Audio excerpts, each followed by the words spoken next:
चिंचोली येथे अल्पवयीन मुलीची आत्महत्या, नातेवाईकांचा पोलीस ठाण्यासमोर मृतदेहासह ठिय्या.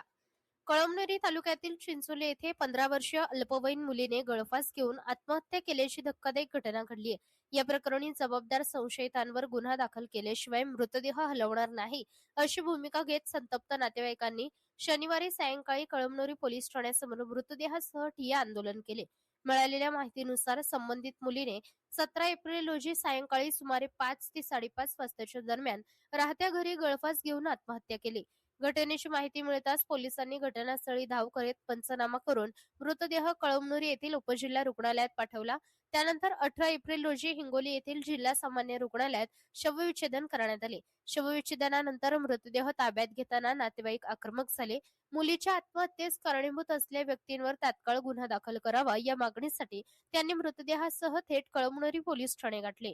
सायंकाळी 6 वाजल्यापासून पोलीस ठाण्याच्या आवारात ठिय्या आंदोलन सुरू करण्यात आले. नातेवाईक आपल्या मागणीवर ठाम राहिल्याने काही काळ परिसरात तणावाचे वातावरण निर्माण झाले होते.